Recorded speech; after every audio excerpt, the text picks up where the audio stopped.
Beraninya kamu bilang begitu. Meskipun tahu Kina sedang bercanda, wajah Ezra pun terlihat serius. Kemudian dia berbisik di samping telinga Kina. Kalau kamu mau dengar, aku akan terus mengatakannya, tapi seumur hidupmu kamu tidak boleh meninggalkanku. Kina bersandar di dalam pelukannya dan mengangguk. Sebenarnya Ezra masih ingin menanyakan banyak hal ke Kina, tetapi Kina masih tidak bisa mengeluarkan suara, apalagi tangannya juga terluka, dan jika gunakan cara seperti ini untuk berkomunikasi juga terlalu ribet, jadi dia pun tidak lanjut ngomong lagi. Sekitar 20 menit kemudian Ezra pun melihat Clayton masih sedang minum susu elbunya. Biasanya setelah belasan menit Clayton akan berhenti, tetapi sekarang tampaknya Clayton tidak berencana untuk berhenti. Bocah kecil nakal ini seperti sedang menghisap darah. Beberapa saat kemudian Ezra masuk ke dalam kamar mandi. Dia bantu menyiapkan sikat gigi dan air terlebih dahulu untuk Kina. Setelah itu dia baru keluar. Harusnya Clayton sudah kenyang. Kamu pergi gosok gigi dan sarapan dulu. Ezra memberikan perintah kepada Kina. Selesai ngomong, Ezra pun menggendong Clayton dari pelukan Kina. Saat Clayton meninggalkan pelukan elbunya, dia pun langsung menangis dan sama sekali tidak seperti dulu yang suka mengikuti Ezra terus.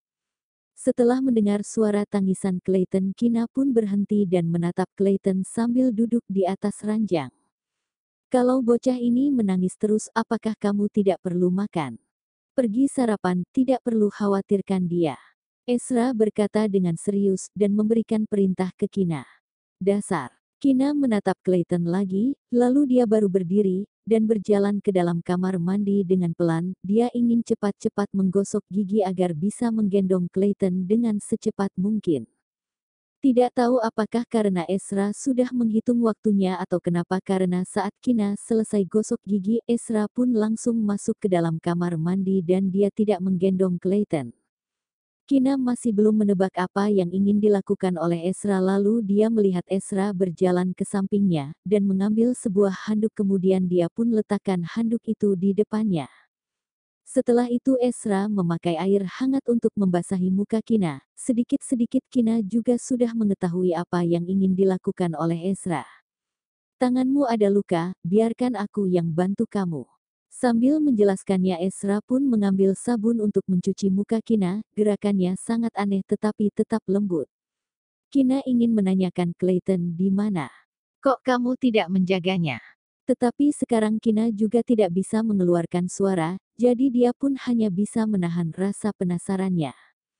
Setelah Ezra selesai mencuci muka Kina, mereka pun masuk ke kamar lagi, kemudian Kina pun melihat Clayton sedang menangis di atas ranjang. Kina memelototi Ezra, kemudian dia pun langsung menghampiri Clayton. Gerakan Ezra lebih cepat daripada Kina. Jadi dia pun langsung menggendong Clayton. Kamu makan sarapan dulu. Sekarang anaknya sedang menangis. Kina mana mungkin punya nafsu untuk makan sarapan. Dia pun mengulurkan tangannya untuk gendong Clayton. Kamu duduk dulu. Ezra tidak suka Kina memusatkan semua perhatiannya pada Clayton. Tetapi Ezra juga tahu kalau Clayton menangis terus, Kina mana mungkin bisa makan dengan tenang, mungkin nanti masih akan ikut menangis. Kina pun duduk di ranjang dulu, kemudian Ezra menyerahkan Clayton ke Kina. Lalu Ezra pergi memanaskan makanan yang sudah dingin, setelah itu dia pun balik lagi. Ezra pun mengerutkan keningnya setelah melihat Kina yang sedang menyusui Clayton. Karena lengan Kina terluka dan satu tangannya lagi digunakan untuk menggendong Clayton, jadi Kina disuapin oleh Ezra.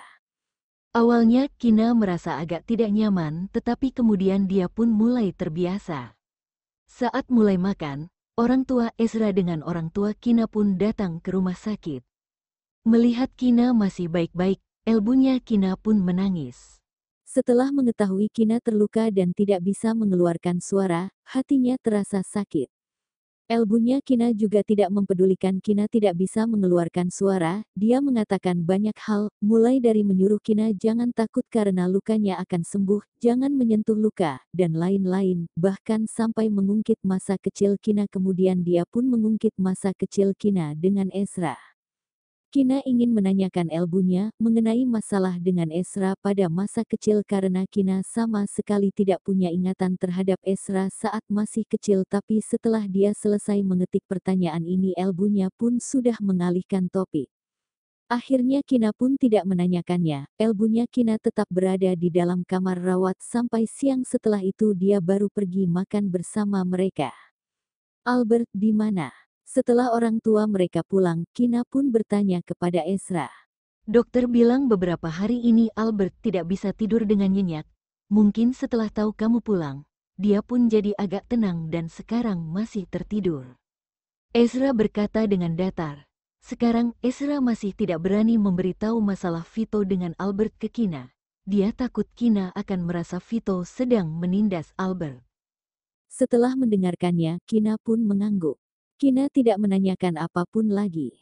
Ezra menatap Kina yang sedang melihat luka di lengannya, lukanya pun terlihat agak mengerikan, tetapi Ezra juga bisa mengetahui apa yang dipikirkan oleh Kina dari ekspresinya. Jangan khawatir, tidak akan ada bekas luka, Ezra menenangkannya dengan lembut.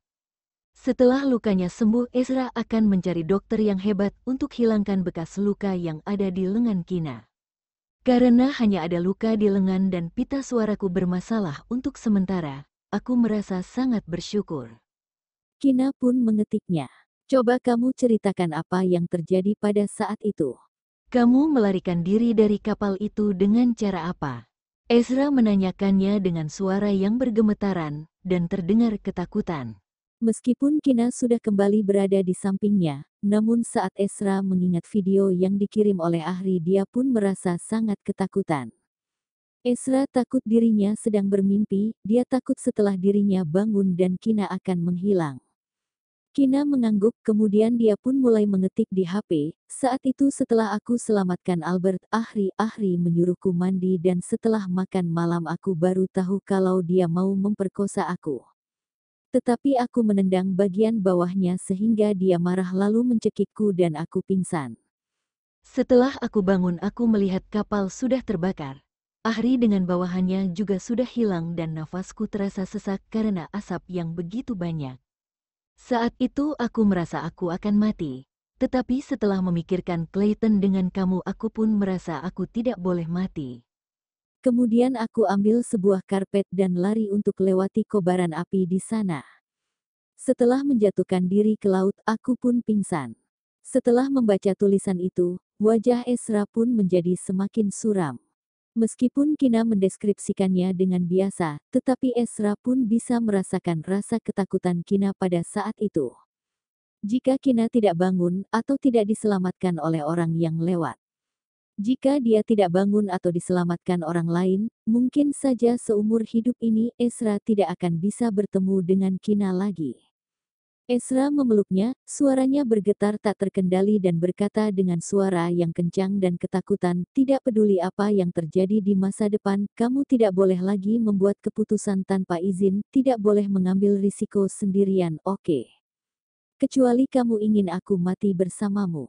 Bahkan Ezra sendiri juga tidak tahu bagaimana dia bisa mengatasinya. Sosok Kina memenuhi pikirannya, dan lebih penting dari segalanya.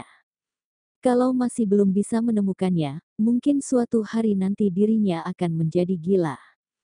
Kina dipeluk oleh Ezra, dia ingin menjelaskannya, tapi dirinya tidak dapat bicara, dia menggendong putranya dan tidak dapat membebaskan tangannya untuk menjelaskannya, jadi hanya bisa dipeluk olehnya.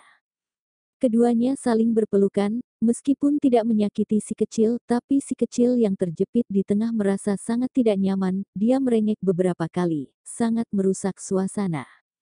Kina terkejut, dan menyangka si kecil tertekan oleh mereka, jadi segera menjaga jarak dari Ezra. Setelah merasa tidak begitu tertekan, si kecil melirik ayahnya, kemudian lanjut meminum susu. Ezra sangat marah, dia hampir saja bangkit dan memarahi si kecil. Sekali lagi merasa curiga, apakah salah menggendong di saat baru lahir, kalau tidak, bagaimana mungkin si kecil selalu mengganggu mereka bermesraan. Melihatnya memelototi putranya, Kina ingin tertawa, pria besar malah cemburu terhadap putranya sendiri. Kemudian, Kina menjelaskan padanya, saat itu, Lucinta mengancamku kalau aku memberitahumu tentang hal itu, dia akan segera membunuh Albert. Aku ingin memberitahumu. Tapi bagaimana kalau dia benar-benar membunuh Albert? Dan ini terjadi karena aku, Albert tidak bersalah dan waktu semakin mepet. Aku hanya bisa pergi sendirian. Jadi, kamu memilih mengorbankan dirimu. Lalu aku dan putramu ikut mati bersamamu? Ezra bertanya dengan marah. Kalau Kina benar-benar mati, dengan situasi putranya sebelumnya, mungkin juga tidak dapat hidup lama. Jika Kina dan putranya mati, bagaimana dia bisa bertahan? Kata-katanya membuat air mata Kina jatuh seketika. Dia menatap pipi putranya yang jauh lebih kurus dengan sedih. Setiap kali teringat putranya kelaparan, dia merasa sangat tertekan. Kalau Lucinta mengancammu lagi di masa depan, aku rela melihat orang lain mati, juga tidak mengizinkanmu mengambil risiko sendirian. Ingat, Kalau kamu mati karena orang lain, meskipun orang itu kembali dengan selamat, aku juga akan membunuh orang itu. Setelah membalas dendam untukmu, aku akan membawa putra kita pergi mencarimu. Dia melemparkan ancaman dan peringatan kejam seperti orang gila. dia telah melindungi semua orang penting, sedangkan Albert itu adalah tanggung jawab adik ketiga. Ezra tidak akan membiarkan Lucinta memiliki kesempatan lain untuk mengancamnya lagi. Lagi pula Lucinta telah menjadi tikus yang berkeliaran di jalan, dia sibuk melarikan diri, tidak memiliki energi untuk menyakiti istrinya lagi. Ancamannya itu membuat Kina tercengang, dia membuka lebar matanya dan tidak tahu apa yang harus dia katakan. Kamu tidak perlu bicara. Aku akan menganggapmu telah mengingat dan menyetujuinya. Dia mencondongkan tubuhnya ke depan dan mencium bibirnya. Licik, membuatnya tidak dapat bicara. Kina memelototinya dengan tidak berdaya. Siang hari, setelah Kina minum obat dan tidur, Ezra melihat luka di lengannya. Dia teringat pria tua itu mengatakan Kina diselamatkan oleh seorang dokter baru. Dan tadi malam ketika datang Ezra bertanya pada dokter untuk informasi lebih rinci tentang cedera Kina. Dokter mengatakan alasan mengapa lengan Kina bisa dipertahankan karena pengaruh obat serbuk di lukanya, tapi harus menunggu hasil tes keluar untuk mengetahui hasil spesifik. Keterampilan medis yang bahkan membuat para dokter juga merasa kagum. Ezra merasa orang ini luar biasa. Setelah meminta Vito datang untuk melindungi Kina, Ezra memutuskan untuk pergi ke sana, untuk berterima kasih pada mereka atas perawatan Kina pada waktu itu, dan kedua untuk melihat apakah dokter itu bisa datang untuk bantu merawat luka di lengan Kina. Meskipun dokter di rumah sakit mengatakan Kina tidak dalam bahaya dan luka yang dideritanya hanya perlu dirawat seperti biasa, tapi Ezra ingin Kina sembuh lebih cepat dan tidak harus terlalu menderita rasa sakit di lengannya. Desa Nelayan, sebuah mobil hitam mewah sederhana berhenti di depan sebuah klinik. Ezra turun dari mobil dan berjalan langsung ke klinik. Ada beberapa pasien di klinik, ketika melihat pria ini muncul, mereka menahan napas. Bukan hanya karena penampilan pria ini terlalu tampan, tapi juga karena pria ini mengenakan kemeja putih sederhana dan celana panjang hitam. Aura dingin yang agung dan kuat membuat orang-orang di sekitar merasa depresi dan tidak bisa diabaikan. Dokter tua terkejut dan kacamatanya hampir jatuh. Dia membisikkan beberapa kata pada pasien dan bergegas ke depan Ezra. "Tuan, apa yang bisa kubantu?" Jelas pria ini adalah senior, tapi dokter tua malah bertanya dengan menggunakan kata-kata yang penuh hormat. "Ya, aku adalah suami dari wanita yang lengannya terbakar. Namaku Ezra Octo." Ezra menyatakan identitasnya. Kemudian mengamati sekeliling, selain dokter paruh baya di depannya ini, yang sedang merawat pasien, dia tidak melihat dokter lainnya. Oh, dokter tua segera mengerti dan menyapa dengan formal. "Halo, Tuan Octo, namaku Tan." Tadi pagi, dia mendengar pria tua itu datang dan memberitahunya, gadis itu sudah sadar tadi malam dan telah dijemput oleh keluarganya. Meskipun pria di depannya ini sangat rendah hati dan tidak banyak bicara, tapi mendengar pria tua mengatakan, ketika datang menjemput gadis itu tadi malam, pria ini mengenakan seragam militer dengan 2 bintang. 2 bintang adalah letnan jenderal, dan di atas itu adalah jenderal, Jenderal adalah pangkat tertinggi dalam pasukan. Dan pria di depannya masih sangat muda, sudah menjadi letnan jenderal, dia memiliki masa depan yang sangat bagus. Kalau dokter tua tahu bahwa pria di depannya ini telah menolak untuk dipromosikan, hanya karena tidak ingin dipindahkan ke pasukan khusus, Wolves, dia mungkin akan kaget dan menghancurkan kacamatanya. Bagaimanapun juga, kekayaan dan kekuasaan pria ini terlihat sangat jelas. Mengetahui bahwa orang di depannya ini adalah salah satu dokter yang merawat Kina, Ezra mengucapkan terima kasih dan menyatakan ada urusan pribadi yang ingin dibicarakan. Kemudian dokter tua mempersilakannya ke ruang tunggu di belakang klinik. Ezra meletakkan sebuah cek di depan dokter tua untuk berterima kasih atas perlakuannya terhadap Kina. Ketika melihat jumlah cek itu, dokter tua hampir saja pingsan karena kaget, dia segera menolak untuk menerimanya. Akhirnya, Ezra pura-pura menarik pistolnya dan memaksanya untuk menerimanya. Setelah dokter tua menyimpan cek dengan terpaksa dan gemetar, Ezra baru mengatakan tujuan dia datang ke sini hari ini. Aku mendengar ada dokter baru di klinik yang juga merawat istriku, aku ingin membicarakan sesuatu dengannya.